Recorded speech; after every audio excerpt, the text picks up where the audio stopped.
Baik teman-teman sekalian, kita akan masuk ke bahasan kita akibat harta haram. Banyak umat Islam teman-teman sudah tidak peduli lagi tentang masalah pendapatan dia halal atau haram di zaman kita sekarang. Mereka sudah tidak membedakan mana transaksi jual beli yang dibolehkan, mana riba. Mereka tidak lagi mau tahu apakah ini sumbernya halal atau tidak. Yang penting saya mendapatkan. Apakah mengambil haknya ahli waris yang lain, apakah mengkorupsi di kantor, ataukah menipu dalam transaksi jual beli di takaran. Bahkan teman-teman sekalian, banyak umat-umat sebelum kita yang Allah binasakan, hampir seluruh pelanggaran mereka yang dibinasakan itu ada pada kita sekarang. Harusnya kita merasa khawatir. Bukankah kaum Lut disiksa karena adanya homoseksual tersebar di tengah mereka? Sekarang LGBT lagi dikobar-kobarkan seakan-akan kebebasan untuk melakukan itu. Dan banyak kaum munafikin yang berbicara bahwasanya ini nggak masalah. Buktinya negara-negara kafir mereka melakukan tapi mereka tidak dihukum juga. Ya seperti kaum Lut. Subhanallah. Pertanyaan sederhana kepada mereka-mereka ini. Apakah kita menunggu kita dihukum baru kita mau menyadarinya? Sebagaimana terjadi pada umat-umat sebelum kita?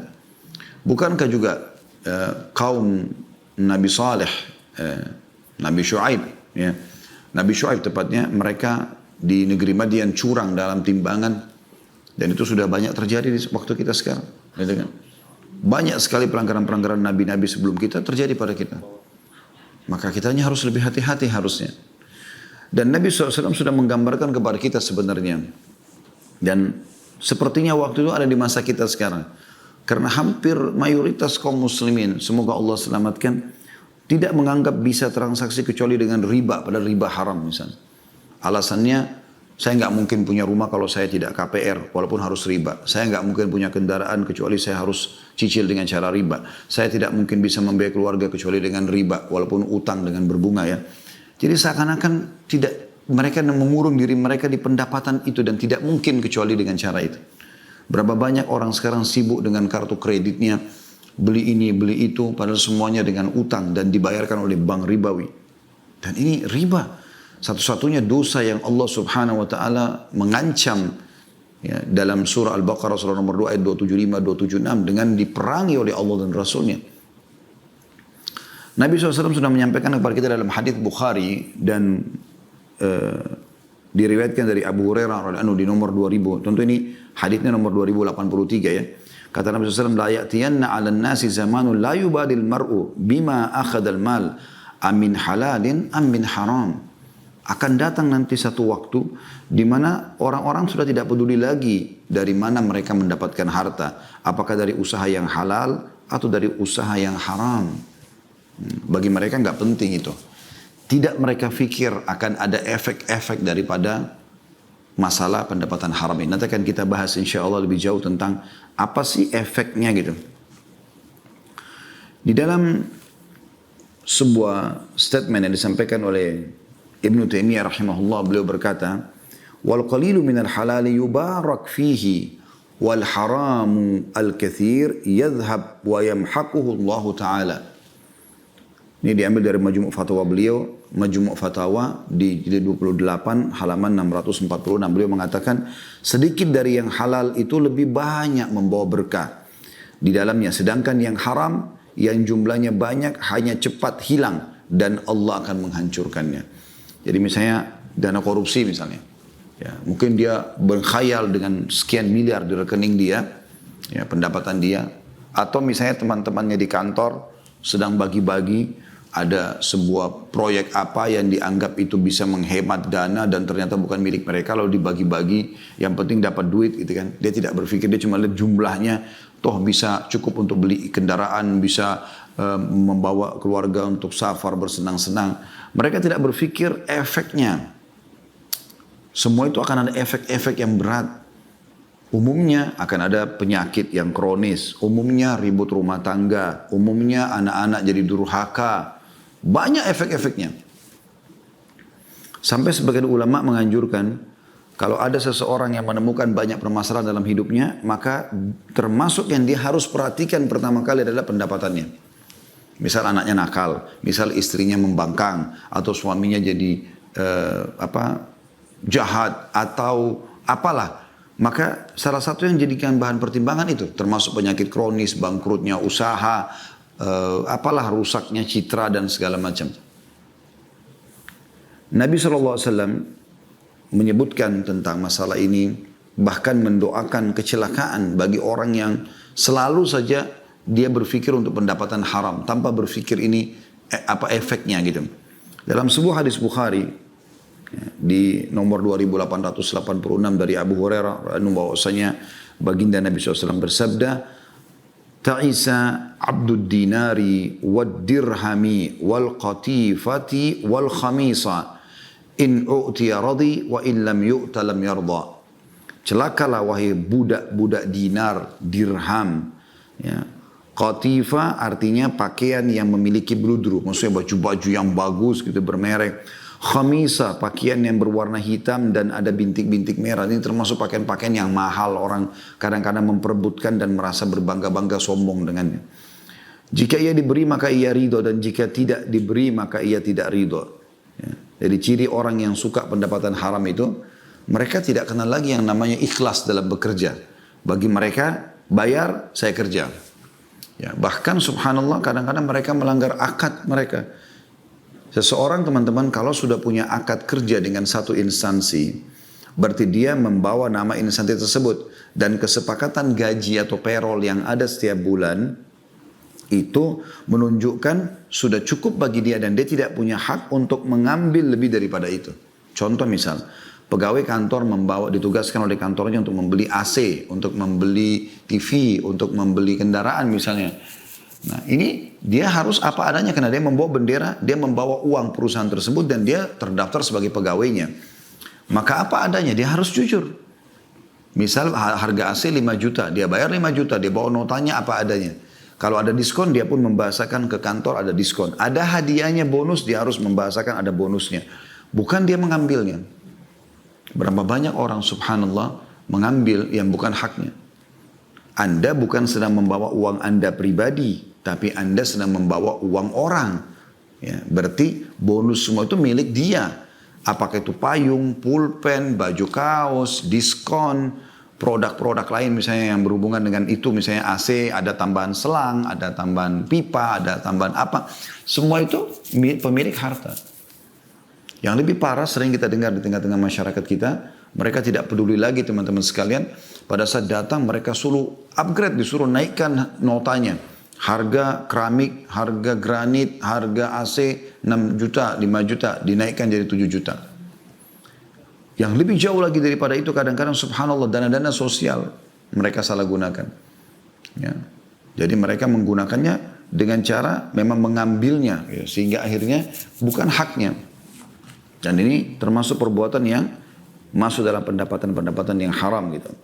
Ibnu Taimiyah juga berkata di Majmu' Fatawa juga, tapi di jilid yang lain, jilid 10 halaman 190, wa hadza huwa 'abdun hadhihi al-umur falau talabaha min Allah fa inna Allah idza atahu iyyahu radi wa idza mana'ahu iyyahu sakhit wa inna ma 'abdullahi may yurdihi ma yurdillah wa yaskhatuhu ma yuskhitullah wa yuhibbu ma ahabballah wa rasuluhu wa yubghidu ma abghadahu Allah wa rasuluhu. Jadi beliau menanggapi hadis tadi ya tentang celakanya hamba dinar, hamba dirham gitu kan, hamba pakaian mewah yang dia tidak mau peduli dari sumber halal atau haram gitu. Inilah yang namanya budak atau budak harta-harta. Jika ia memintanya dari Allah dan Allah memberinya, ia pun ridha. Namun ketika Allah tidak memberinya, ia pun murka. Ya. Kemudian beliau mengatakan, Abdullah atau seorang hamba Allah adalah orang yang selalu ridha terhadap apa yang Allah ridhahi. Dan ia murka terhadap apa yang Allah murkahi. Cinta terhadap apa yang Allah dan Rasulnya cintai, serta benci apa yang Allah dan Rasulnya benci. Ali bin Abi Thalib berkata, teman-teman sekalian, dalam sebuah statement yang menarik, beliau mengatakan, Man ittajara qabla an yatafaqahu. Maaf, saya ulangi. Man ittajara qabla an yatafaqaha irtatama fir riba thumma irtatama. Barang siapa yang berdagang namun belum memahami ilmu agama, maka dia pasti akan terjerumus dalam riba. Kemudian dia akan terjerumus ke dalamnya dan terus menerus terjerumus. Umar bin Khattab juga mengatakan, la yattajir fi suqina illa man faqiha aklur riba atau aklar riba. Janganlah seseorang berdagang di pasar kami kecuali dia sudah faham betul tentang seluk-beluk riba. Jadi Umar bin Khattab melarang di pasar beliau, di masa khilafah beliau, berdagang kecuali semua pedagang itu sudah harus tahu. Tidak ada transaksi riba di sini. Coba Anda bayangkan dengan zaman kita sekarang. Bisa dikatakan tidak ada pasar yang tanpa riba. Tidak ada mall yang tanpa riba. Transaksi menggunakan perbankan-perbankan ribawi, kartu kredit dan segala macam gitu kan. Walaupun masih ada fatwa ulama mengatakan kalau orang tidak mendapatkan perbankan syariah atau ada fasilitas yang dia tidak dapat dan dia cuma menggunakan sebagai fasilitas transaksi saja sebatas itu masih ada yang membolehkan. Tapi kan ada akad antara Anda dengan perbankan tersebut. Padahal kalau kartu kredit kadang-kadang ya, yang unik ini orang kan kalau utang teman-teman sekalian itu syaratnya dalam Islam harus tidak mampu dan memang dia niat untuk membayarnya. Tapi kapan seseorang mampu sengaja utang, ini ada bahasan sendiri para ulama. Karena dia mampu untuk membayar, kenapa dia harus utang? Karena ada hadis Nabi SAW, matlul ghani zulm. Menunda-nunda pembayaran bagi orang yang mampu, kezaliman. Ya. Jadi nggak boleh. Makanya teman-teman, kita lihat di kartu kredit itu makin kaya dia, ya, maka makin besar limitnya. Makin dibukakan pintu utang. Ada orang subhanallah, maaf Bapak Ibu sekalian saya membahasakan ini. Tentu saya tidak sebutkan perbankan tertentu, saya cuma menyebutkan masalah tentang fungsi kartu kredit yang sekarang banyak terjadi. Subhanallah, sabunnya, odolnya, sikat giginya, handuknya, ya, listriknya, semua makanan, minuman yang dia konsumsi di rumah, pakaiannya, semua handphonenya, kendaraannya, semuanya ini riba. Kenapa? Karena semua dibayar pakai kartu kredit. Kenapa kok bisa riba Ustaz? Kan kartu kredit kita bisa bayar sebelum jatuh tempo. Iya. Tapi kan pada saat Anda telat bayar, seperti apa? Telat satu menit saja misalnya, hari ini terakhir sampai jam 12 malam. Anda lewat 1 menit, Anda kena denda. Dendanya itu riba kan? Atau memang kalau Anda memastikan memang Anda bisa memang menjaga supaya tidak kena sama sekali, itu mungkin masih ada celah yang kita bisa mengatakan. Tapi umumnya orang tidak seperti itu. Telat kena gitu kan. Dan kita harus membedakan teman-teman pada saat kita sedang transaksi, mana kebutuhan, mana keinginan. Ini harus kita fahami baik-baik. Selama itu kebutuhan, kita penuhi. Karena itu tidak bisa kalau kita tidak penuhi makanan, minuman yang harus kita konsumsi. Kalau tidak, hari itu kita kelaparan misalnya. Dan keinginan itu adalah selalu mengikuti angan-angan, tidak pernah selesai. Keinginan nggak pernah ada selesainya teman-teman. Diskon di semua swalayan pasar itu tidak akan habis sampai hari kiamat. Jadi Anda jangan kemakan dengan diskon hanya memaksakan diri, ya gitu. Kita sesuaikan dengan apa yang kita butuhkan sehingga memang berjalan ya dengan kehati-hatian karena semua akan ada hisabnya. Baik, untuk lebih jauh teman-teman kita memahami masalah ini, coba kita lihat dampak daripada harta haram itu. Apa sih akibatnya kalau kita punya pendapatan haram?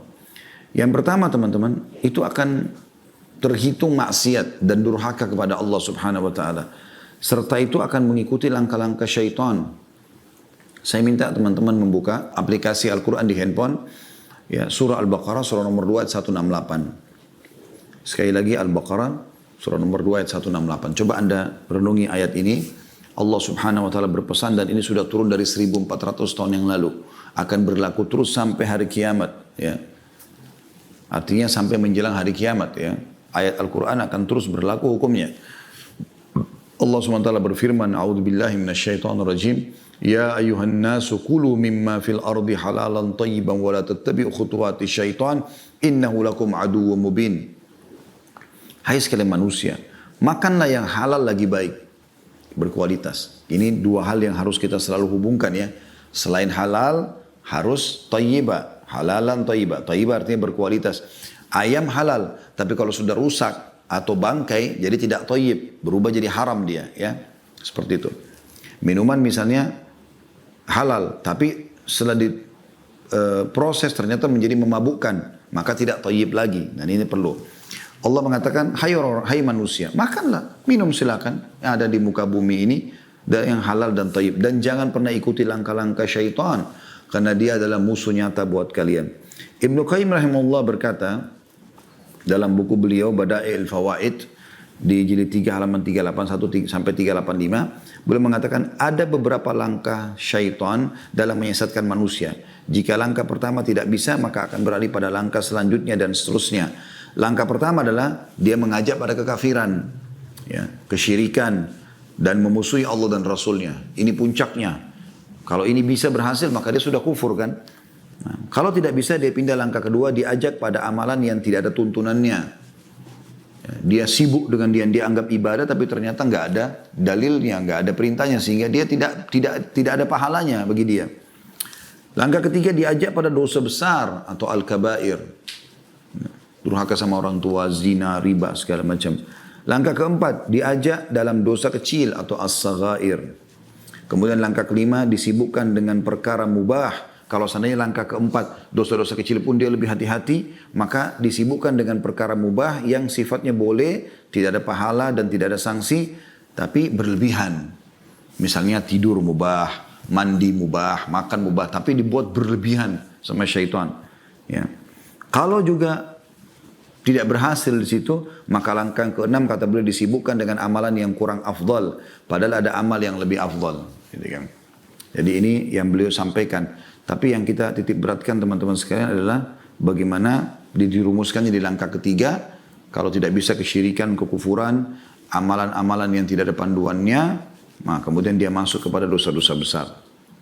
Jadi ini kedurhakaan kepada Allah Subhanahu wa taala karena Allah melarang masalah mengkonsumsi yang haram. Juga pernah disebutkan dalilnya bahwasanya ada seseorang yang ditugaskan oleh Nabi SAW untuk mengumpulkan zakat. Jadi dia ambil zakatnya Nabi SAW. Dia jalan, kumpulin zakat, setelah itu dia pulang. Lalu dia datang ke hadapan Nabi SAW dan para sahabat. Lalu dia mengatakan, ini zakat kalian yang sudah saya kumpulkan. Ini punya saya, hadiah dikasih sama orang-orang gitu. Pada saat lagi ngumpulin zakat. Apa yang terjadi? Jadi seperti Anda lagi tugas kantor, tadi yang saya kasih contoh di awal-awal pertemuan. Kemudian Anda dapat bonus, dapat diskon. Apa kata Nabi SAW? Beliau naik di atas mimbar Sallallahu Alaihi Wasallam, kemudian beliau mengatakan setelah memuji Allah dan menyebutkan salawat untuk diri beliau Sallallahu Alaihi Wasallam, beliau mengatakan kenapa ada sebagian orang yang kami tugaskan untuk mengumpulkan zakat, kemudian artinya sebagai pegawai, kemudian kemudian dia datang kepada kami dan mengatakan ini zakat kalian dan ini adalah punya saya. Coba dia duduk di rumah orang tuanya, apakah yang bonus itu akan datang kepada dia? Kalau dia sedang tidak bertugas, maksudnya atau bukan dia yang bertugas? Tentu saya tidak. Artinya Nabi SAW menegur, tidak boleh, ini pelanggaran. Yang bukan hak Anda jangan, itu durhaka kepada Allah dan Rasulnya. Yang kedua, efeknya adalah, dia bisa teman-teman sekalian, membuat orang jadi malas beribadah. Pendapatan haram itu membuat orang malas beribadah. Sebagaimana dinukil dari Al-Quran, surah Al-Mu'minun, ayat 51, yang berbunyi a'udzubillahi minasyaitonirrajim ya ayyuhar rusulu kulu minat thayyibati wa'malu shalihan inni bima ta'maluna alim. Hai Rasul, hai para Rasul, makanlah dari makanan yang baik dan kerjakanlah amal yang saleh, sungguhnya aku maha mengetahui apa yang kamu kerjakan. Yang dimaksud dengan makan yang thayyib, yang baik di sini adalah makanan yang halal sebagaimana disebutkan oleh Sa'id bin Jubair dan Ad-Dahhak, dua ulama tabi'in. Diambil dari tafsir Ibnu Katsir, Tafsir Quran Al-Azim jilid 5 halaman 462. Ibnu Katsir berkata rahimahullah, Allah Ta'ala pada ayat ini memerintahkan para Rasul alaihi wassalatu wassalam untuk memakan makanan yang halal dan beramal soleh. Penyandingan dua perintah ini adalah isyarat bahwa makanan halal adalah yang menyemangati melakukan amal soleh. Yang berarti ya kalau orang makan yang haram akan malas beribadah. Dan ini luar biasa. Pernah teman-teman Nabi Muhammad SAW renungi kisah ini ya. Saking pedulinya beliau dengan tentang apa, jangan sampai makan yang haram ya. Syubhat aja beliau ragu. Satu waktu pernah beliau gelisah nggak bisa tidur. Kalau seingat saya di rumah Ummul Mukminin Maimunah radhiyallahu anha atau Ummu Salamah salah satunya ya dari Ummul Mukminin, intinya di rumah salah satu Ummul Mukminin, lalu beliau gelisah, lalu istri mulia ini menanyakan, mengatakannya Rasulullah, Anda gelisah tidak seperti biasanya. Kata Nabi SAW, sebelum tidur tadi, ini kan di malam hari, sempat saya temukan di dekat ranjang kita ini ada kurma, sebutir kurma. Lalu saya memakannya. Dan saya tiba-tiba setelah menelannya teringat di rumah ini juga ada kurma sedekah. Sementara Nabi SAW tidak boleh makan sedekah. Beliau menerima hadiah tapi tidak makan sedekah gitu. Itu ciri Nabi SAW. Maka beliau tidak boleh makan, nanti dilarang oleh Allah SWT. Beda dengan kita, boleh umatnya menerima sedekah. Tapi Nabi SAW tidak. Ya. Maka Nabi SAW mengatakan, aku khawatir itu termasuk ya yang harta sedekah, maka menjadi mengganggu aku. Saya mengganggu nanti bagaimana ibadahku kepada Allah Subhanahu Wa Taala. Abu Bakar teman-teman sekalian pernah satu waktu memiliki seorang budak hamba sahaya yang beliau izinkan untuk bekerja, dan sebagai bentuk kasih sayang kepada budaknya ini, setiap kali habis pulang kerja budaknya ini sering membawakan makanan Abu Bakar. Dan Abu Bakar sebagai majikannya atau tuannya, oke, ikut makan sama dia. Dan Abu Bakar seringkali radhiyallahu anhu bertanya, dari mana kamu ini? Oh, saya bekerja ini tadi. Maka kalau halal Abu Bakar makan. Satu waktu Abu Bakar lupa radhiyallahu anhu. Beliau lupa untuk nanya. Beliau makan. Setelah makan, baru beliau nanya. Ini dari mana kamu dapat ini? Kata dia, saya dulu di masa jahiliyah, waktu masih belum masuk Islam, saya pernah pura-pura jadi dukun. Ya, jadi dukun udah nggak boleh. Pura-pura jadi dukun juga ini dosa juga gitu. Menipu orang gitu. Kemudian ada orang yang konsultasi, saya sampaikan, ternyata benar apa yang saya sampaikan. Dan dia merasa punya utang. Dia sekarang ketemu saya, dia kasih upahnya. Maka Abu Bakar sudah paham kalau ini pendapatan haram. Beliau berdiri lalu beliau mengorek tenggorokannya sampai memuntahkan semua pendapatan itu. Atau makanan tersebut. Saking khawatirnya. Itu luar biasa. Bahkan teman-teman sekalian, menjauhi pendapatan haram ini, itu lebih penting di kalangan para salafus saleh dibandingkan mereka melakukan perbuatan yang halal. Ibnu Umar berkata, aku menjauhi 1 dirham yang haram, lebih aku sukai daripada aku sedekah dengan 600 dirham. Jadi aku selamat, kalau kita di Indonesia mungkin dari 100 rupiah, saya tidak katakan 1 rupiah karena sudah tidak ada nilai 1 rupiah kan, 100 rupiah misalnya, atau 1000 rupiah lah. Saya selamat dari 1000 rupiah haram, lebih saya cintai daripada saya sedekah 600 juta. Padahal 600 juta itu kalau sedekah pahalanya besar. Tapi mereka saking hati-hatinya, jangan sampai saya masuk makan 1000 rupiah aja. Ya, seperti itu. Terlebih lagi teman-teman sekalian, perbuatan-perbuatan konsumsi haram ini memang perbuatan orang-orang non-muslim, bukan kita. Karena mereka tidak kenal masalah halal haram. Terutama bangsa Yahudi, mereka disebutkan oleh Allah Subhanahu Wa Taala dalam Al-Quran, ya, dalam surah Al-Ma'idah ayat 62 sampai 63 yang berbunyi, A'udzubillahi minasyaitonirrajim, wa tara katsiran minhum yusari'una fil itsmi wal 'udwani wa aklihim as-suht, labi'sa ma kanu ya'malun, laula yanhahumur rabbaniyuna wal ahbaru an qawlihimul itsma wa aklihim as-suht, labi'sa ma kanu yasna'un. Dan kamu akan melihat kebanyakan dari mereka, maksudnya orang-orang Yahudi, bersegera membuat dosa, permusuhan, dan memakan yang haram. Itu bagi mereka biasa. Sesungguhnya amat buruk apa yang mereka telah kerjakan itu. Mereka adalah orang-orang, mengapa orang-orang alim mereka, maksudnya para pendeta-pendeta mereka, tidak melarang mereka mengucapkan perkataan bohong dan memakan yang haram. Sesungguhnya amat buruk apa yang mereka kerjakan itu. Anda bisa baca juga ikuti terjemahnya Al-Ma'idah 62 sampai 63. Ibnu Katsir rahimahullah berkata dalam tafsir beliau, tafsir Quran Al-Azim jilid 3 halaman 429. Ya, beliau mengatakan bahwa Rabbaniyun adalah para ulama yang menjadi pelayan melayani rakyatnya. Sedangkan ahbar adalah sebagai ulama. Artinya kenapa ulama-ulama mereka? Allah mengatakan laula yanhamur rabbaniyuna wal ahbar. Para ulama-ulama mereka kenapa tidak menegur mereka untuk melakukan perbuatan-perbuatan tersebut? Haram. Dan ini tradisi mereka. Perbedaan dasar antara kita dengan orang-orang non-muslim teman-teman sekarang, kita punya sistem. Judul sistem itu adalah 5 huruf. Halal.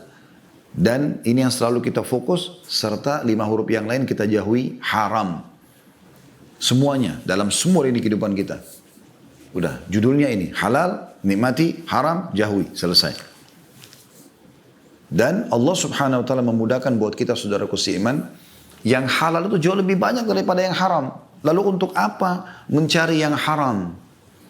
Allah pada saat haramkan babi, Allah ganti dengan sapi, kambing, ayam, kelinci, semua hewan air. Allah haramkan khamr, minuman keras. Allah halalkan susu, madu, sirup, air putih, banyak. Allah haramkan zina, Allah ganti dengan nikah. Sama-sama kebutuhan biologis, tapi ini nikmat, halal, status anak jelas nanti bukan anak haram. Ya. Kemudian juga biologisnya berpahala, ini haram. Anaknya nggak jelas statusnya, jadi anak zina. Juga melakukan biologisnya tidak nikmat dan segala macam karena buru-buru, ketakutan segala macam dan dosa besar zina termasuk dalam dosa-dosa yang membinasakan yang disebutkan oleh Nabi SAW. Ya. Maka kita temukan teman-teman yang halal banyak. Jadi kalau anda saya pernah dengar itu juga ya di masyarakat kita ada seperti semacam rumor mereka mengatakan yang haram aja susah apalagi yang halal, seakan-akan membenarkan sikap yang dia lakukan. Nah, yang halal banyak. Anda bekerja, ya, sebagaimana Nabi SAW katakan dalam sebuah hadis Bukhari ya, seseorang di antara kalian ya, membawa potongan-potongan tali, kemudian dia pergi ke hutan atau ke gunung, dia kumpulkan ranting-ranting kayu, kemudian dia pikul di pundaknya dan dia jual di pasar, dia jual sehingga dia bisa hidup dari pendapatan itu, jauh lebih baik dibandingkan dia memakan, meminta-minta atau memakan yang haram. Jauh lebih mulia dia untuk itu. Jadi bekerja jadi buruh bangunan kah, menjadi apa saja yang penting halal. Jangan yang haram. Walaupun saudaraku seiman hidup anda susah, sabarlah dengan cobaan itu. Ada orang subhanallah, Allah tinggikan derajatnya justru dengan cobaan yang berat di dunia, sehingga dengan sabar dia dapat pahala. Dan di akhirat dapat surga. Ada orang di dunia, ada orang diberikan nikmat, maka dia dengan syukur. Maka dia juga dapat itu kan. Nah, tapi ada orang umumnya dicoba dengan cobaan. Karena Allah tahu kalau orang ini dibukakan rezekinya, maka dia bisa berbuat maksiat kepada Allah SWT. Ada sebuah riwayat disebutkan Nabi SAW bersabda, Allah berfirman kepada malaikatnya, luaskan rezekinya si fulan, karena kalau kau luaskan dia makin beribadah kepadaku. Sempitkan rezekinya si fulan, karena kalau kau bukakan dia akan bermaksiat kepadaku. Ada orang memang justru dengan dia miskin, dia jadi soleh dan soleha. Kalau dibukakan pintu rezeki jadi masalah seperti Qarun. Cerita Qarun yang masyhur dari kaum Nabi Musa. Dulu orang miskin. Dan taat. Setelah dia dibukakan pintu rezeki, dia minta kepada Nabi Musa AS berdoa agar Allah bukan rezeki. Ternyata menjadi sombong, malah kufur, malah menjadi pendukungnya Fir'aun. Allah tenggelamkan sekalian yang biasa kita bilang di Indonesia harta karun, harta karun. Karena memang dia sama hartanya semua ditenggelamkan. Dikatakan oleh Allah subhanahu wa ta'ala dalam ayat lain, tentang efek perbuatan Yahudi tadi, ya, Bani Israel dan makan haram, dalam surah An-Nisa 160 sampai 161. A'udzu billahi minasyaitonir rajim. An-Nisa 160 sampai 161. Fa bidzulmin minal ladzina hadu harramna 'alaihim thayyibati uhillat lahum wa bisaddihim 'an sabilillahi katsira. Wa akhdhihimur riba wa qad nuhu anhu wa aklihim amwalan nasi bil batil wa atrana lil kafirin minhum adaban alima. Maka disebabkan kezaliman orang-orang Yahudi, kami haramkan atas mereka memakan makanan yang baik-baik yang dahulunya dihalalkan bagi mereka. Jadi karena mereka buat zalim, maka Allah akhirnya banyak makanan yang tadinya halal jadi Allah haramkan buat mereka. Dan karena mereka banyak menghalangi manusia dari jalan Allah, malah sengaja menyesatkan. Dan disebabkan mereka memakan riba, padahal sesungguhnya mereka telah dilarang darinya. Dan karena mereka memakan harta benda orang dengan jalan yang batil, menipu, manipulasi data dan segala macam. Kami telah menyediakan untuk orang-orang kafir di antara mereka siksa yang pedih. Ibnu Katsir berkata rahimahullah, Allah melarang riba pada kaum Yahudi, namun mereka menerjangnya dan mereka memakan riba tersebut. Jadi orang sekarang tokoh-tokoh dunia, ya, menguasai bank-bank dunia kan orang Yahudi, mereka tahu sebenarnya riba tidak boleh. Itu sudah Al-Quran bocorkan buat kita, tapi mereka tetap lakukan, bahkan mereka menjadi pelopor-pelopor riba. Mereka pun melakukan pengelabuan untuk bisa menerjang riba. itulah yang dilakukan mereka memakan harta manusia dengan cara batil. Diambil dari tafsir Quran Al-Azim. Jadi 3 halaman 273. Padahal Ibnu Katsir ini meninggal ratusan tahun yang lalu ya. Bagaimana kalau beliau hidup di zaman sekarang dan beliau lihat, maka beliau akan memperkuat lagi apa yang beliau sampaikan tentang bagaimana mereka menghalalkan riba itu yang seharusnya seseorang menghindar darinya. Dari hadis Abu Hurairah juga radhiyallahu anhu beliau mengatakan la taqumus sa'ah, bahwasanya Nabi SAW bersabda la taqumus sa'atu hatta ta'khudha ummati bi akhdhil quruni qablaha shibran bi shibrin wa dhira'an bi dhira'in. Faqila ya Rasulullah kafaris war rum faqala wa manin nasi illa ulaik.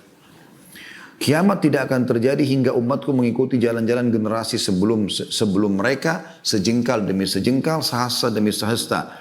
Lalu ada seorang sahabat bertanya, ya Rasulullah, apakah yang Anda maksudkan ini?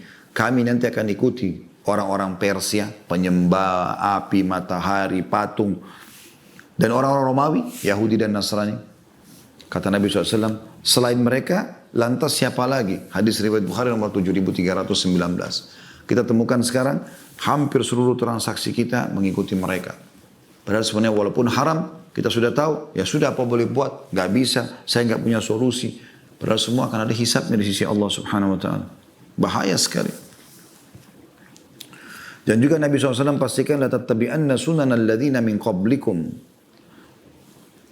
Shibran bi shibrin wa dhira'an bi dhira'in hatta law dakhalu fi juhri dhabbin lattaba'tumuhum. Faqulna ya Rasulullah al-yahuda wan nasara qala faman.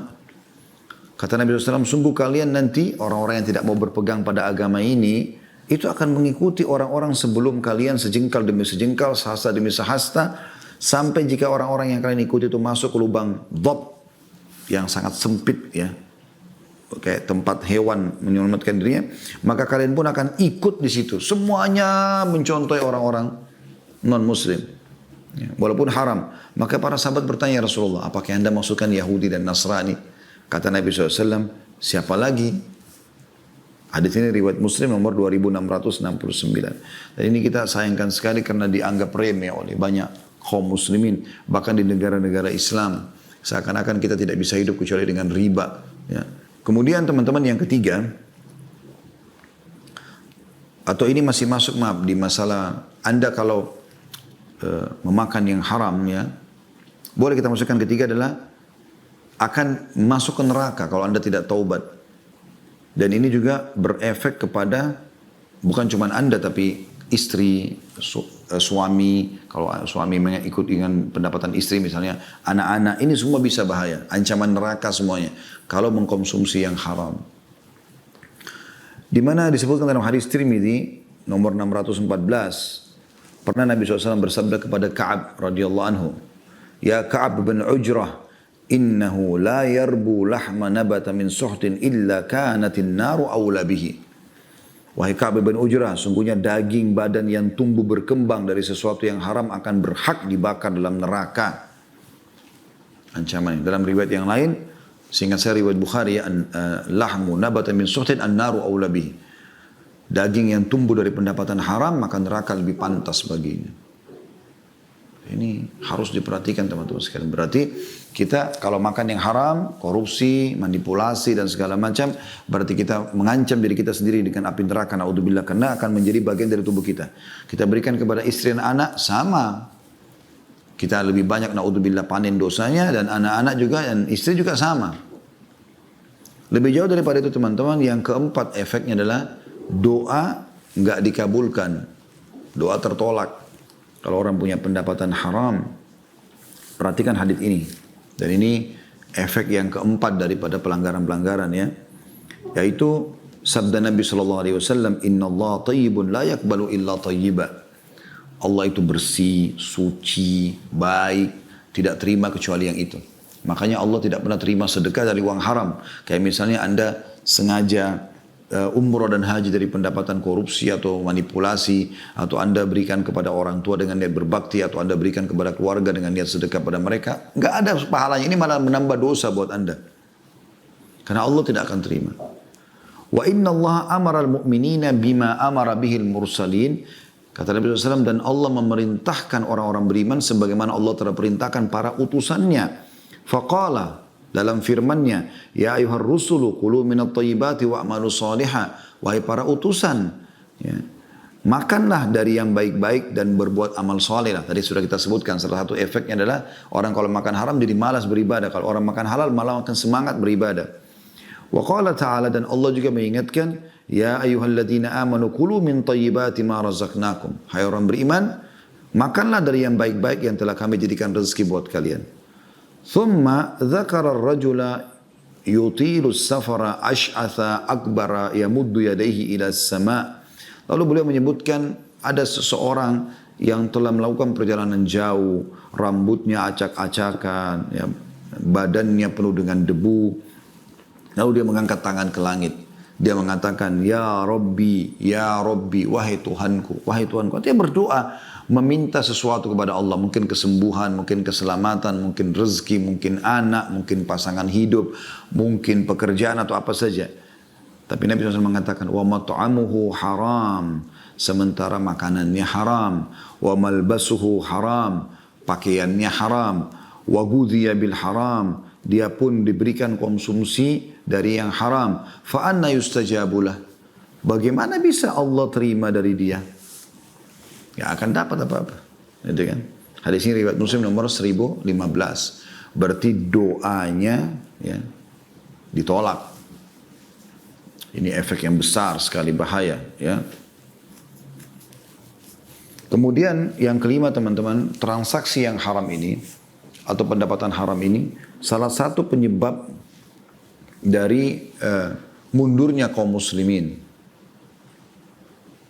Jadi efeknya besar sekali, efek kepada individu bisa terancam dengan neraka, bisa terancam dengan segala macam masalah, keluarganya juga begitu ya, dia sakit, ya istrinya sakit, habis hartanya. Pendapatan haram ini luar biasa teman-teman.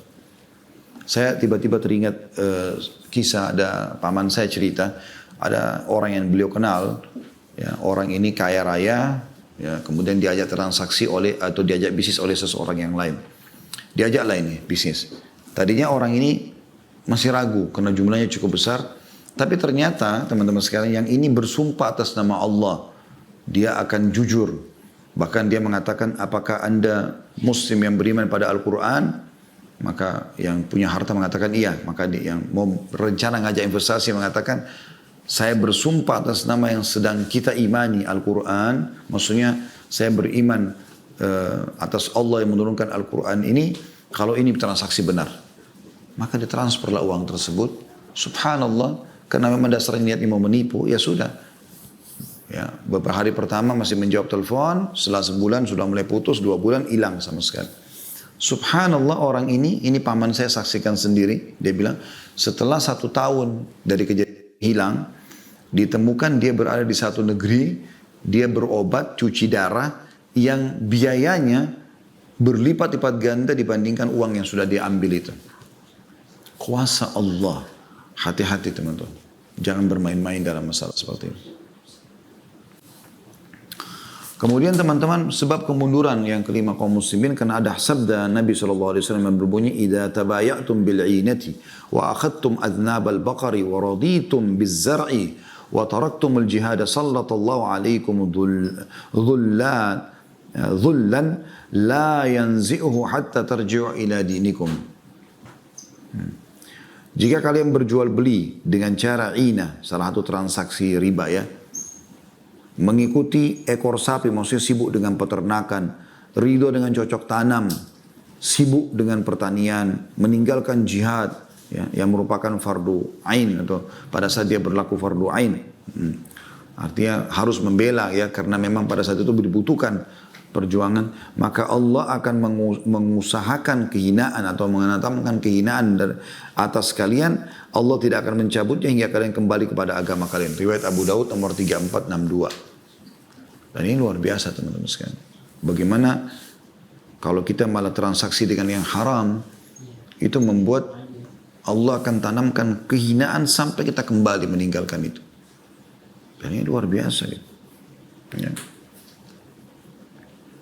Bahkan teman-teman sekalian, hadis yang luar biasa, bukan cuma sekedar kemunduran, tapi akan mendatangkan musibah Sebagaimana sabda Nabi SAW, bencana terjadi ya, yang merata.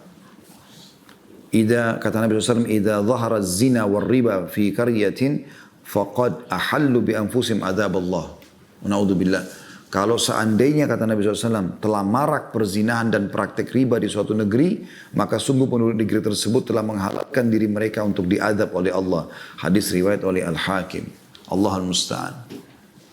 Ya, banjir, longsor, gempa, tsunami, apalah. Nabi SAW kasih kita kata kuncinya. Sekarang perzinahan teman-teman sekalian nampak di mana-mana. Bahkan diganti namanya dengan ya, hiburan. Ya.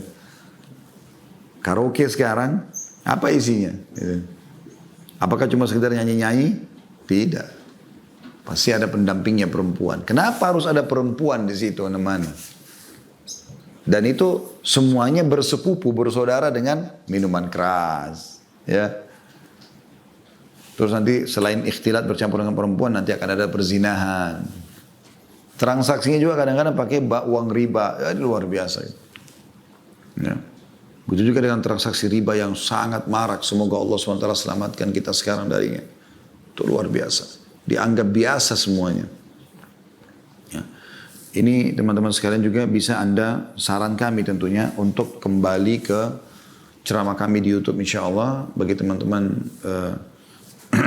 yang baru bergabung, bisa mengikuti Khalid Basalam Official di YouTube. Itu Anda bisa temukan di playlistnya. Ada 2 ceramah yang saya rekomendasikan untuk bahasan kita sekarang. Ada akibat makanan haram. Panjang lebar saya bedah sebuah buku pada saat itu. Insya Allah dengan kisah-kisahnya. Kemudian yang kedua adalah katakan ya untuk sukses. Artinya bagaimana Allah Subhanahu Wa Taala memberikan kita kesempatan untuk punya pendapatan yang besar, yang penting halal. Islam tidak pernah melarang itu, dan begitu banyaknya jalan halal itu sehingga kita tidak perlu terjerumus pada yang haram. Allahu a'lam.